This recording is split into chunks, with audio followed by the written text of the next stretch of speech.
Here is how to change the primary field in Airtable, step by step. Begin by opening your Airtable base and moving to the table where you want to make the change. This needs to be the specific table that contains the field you want to use as the new primary field. Once you are inside that table, look across the top row where the column names appear. The current primary field will already be set there, and that is the field you will update. Next, move to the name of the current primary field and click the small downward arrow next to that column name. This opens the field menu for the primary field.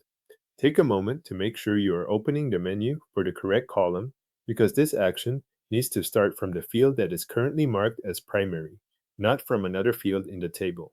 When the drop-down menu appears, look for the option labeled Change Primary Field and select it. This tells Airtable that you want to replace the table's current main identifier with another field that already exists in the same table. The data in your table remains in place, but the field used as the main label for each record is about to change. After that, Airtable will prompt you to choose the field you want to use as the new primary field.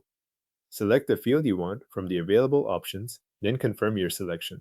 At this point, make sure you are choosing the field that should represent each record most clearly, since the primary field is the one Airtable uses as the main identifier throughout the table.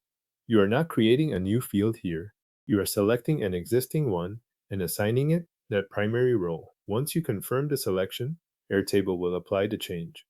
The table structure stays intact and your existing records are preserved. What changes is the field Airtable displays as the primary reference for those records.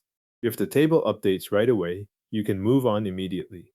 If there is a short delay, wait for the table to refresh before checking the result. Finally, verify that the change was applied. Look again at the table and confirm that the field you selected is now displayed as the primary field. This is the final check that the correct column has taken over the primary position. If the selected field is now shown as the primary field for the table, then the update is complete and the main identifier for your records has been changed without removing the data already stored in the table. Your selected field is now set as the primary field for that Airtable table.